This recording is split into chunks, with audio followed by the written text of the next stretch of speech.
Hi, welcome back to Mr. Ant's World of Prints. And I thought I'd start a new series, little news bulletins of what's been going on in the Prints world, Prints community, maybe once a month. I know many of the channels already do this and have been doing this for a long time. And I'm certainly not trying to step on anyone's toes or to muscle on anyone's ideas. But I just thought it'd be interesting to try, have a go myself, maybe do see how it goes. And if you guys like it, then maybe it's something I'll continue with. So we're going to look at the news for July then. So let's have a look at what's been going on this July. Well, the main thing has been originals finally being released on vinyl. Due to be released on the 19th, Friday 19th of July. The purple vinyl deluxe editions came out. This is fantastic. And here it is. And regardless of what you feel, the music or the mixes or the track list and whatever, the actual package has been beautifully put together. It's really lovely. Handwritten lyrics, photographs of the the tracking sheets and from the actual recording studios, the CDs in there, the purple vinyl. It's a 24-page booklet. It's a beautiful collector's piece. They've definitely done great work with this. So anyway, but the problem was the people ordered the white vinyl deluxe edition from the estate, received an email telling them that their order was now back ordered.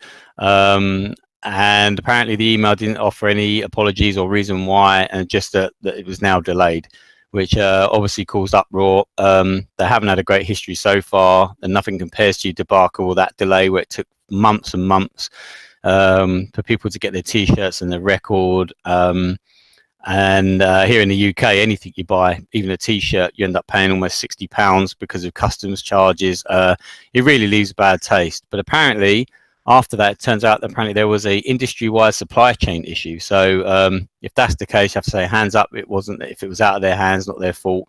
It's just unfortunate that they've got this track record, and now this has happened. But I do believe they are starting to be shipped now, and people are starting to receive them. So hopefully that's kind of all sorted. But I will say here, the UK, because of customs charges on everything, I don't use the estate store, I'm afraid. I would love to. There's some beautiful items, lovely T-shirts, especially around the rave era. There was some great stuff I wanted to get, but I refuse to pay it. I'm sorry, it's too expensive. And here in the UK, we've got fantastic Rocket Pool, and my deluxe copy of originals I ordered back in whenever it was, April, when it was announced. Got mine the day before it was due to be released, so fantastic. So there you go. Carrying on the theme of originals, the Peach and Black podcast released their second part in their 6-hour, two-part mammoth review of originals. It was just fantastic, very, very entertaining, a brilliant review. And also on the second part, they included a listener survey, which they did. If you follow Peach and Black, you probably saw it. They put it out there on all the social media platforms. And everybody voted for their favorite tracks on the album, and it was a really interesting list how it came in. They were very, very surprised and outraged at some of the tracks placings, which made it really entertaining listening.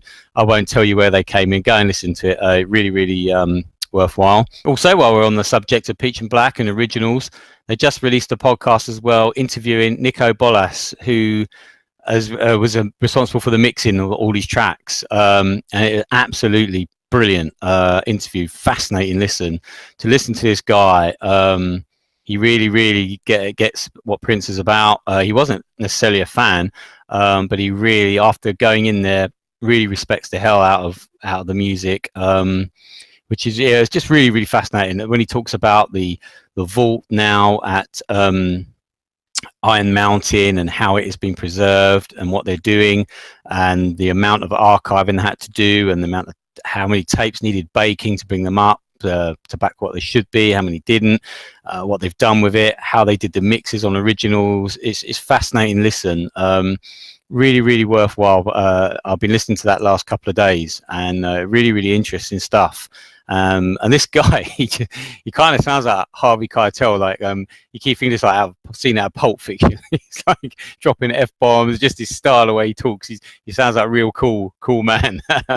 But yeah, it's really worth listening to. So go and check that out if you can. Again, continuing with originals, we've now had a brand new video dropped on the official Prince YouTube channel for Hollyrock.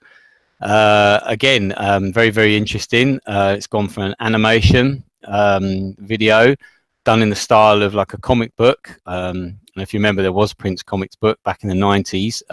You may have seen that, Prince of Power or something. I can't remember what it was now.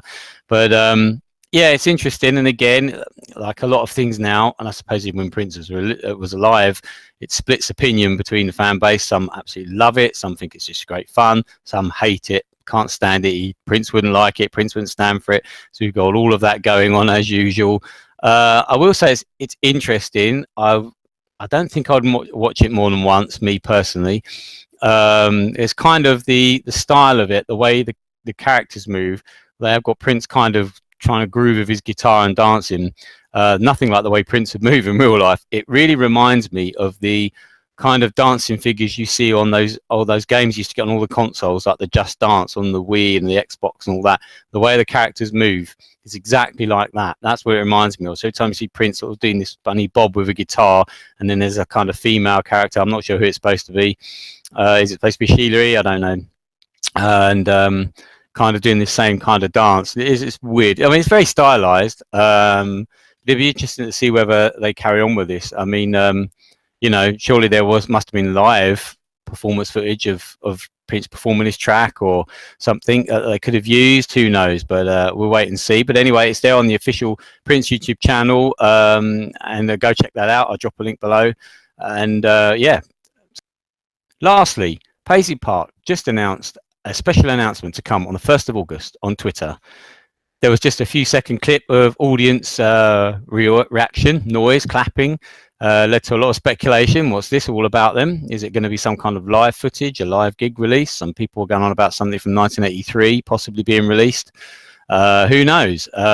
Maybe they're announcing a tour. They could take the Prince live screen thing they were doing on a tour like they've done the last 2 years for Celebration. Prince, like on the live screen, an event with a live band, is something that they could take around the world, possibly, like they did, with the symphonic celebration. I think something like this as well would have been brilliant at Glastonbury, really outside the box, to have the live screen kind of concept, because Prince obviously never played Glastonbury. It's such a shame, and it's a scandal that he never did. But at least this would be a way for young music fans to see Prince and to see what he was all about, but also with the live band playing as well. I mean, how amazing would that be? If they could secure that for something like Glastonbury, I just think that would be amazing. So who knows? So we'll wait for August the 1st. It's not long to wait, next week, and find out what this announcement is going to be. So I think, yeah, that's pretty much July wrapped up. It's been mainly all about originals, vinyl releases, vinyl delays, great podcasts, interviews, and and a special announcement from Paisley Park. So we'll see what happens in August. And if you guys like this, please let me know in the comments. And and if so, maybe I'll come back at the end of August with another Mr. Ants news bulletin. Until then, keep it purple.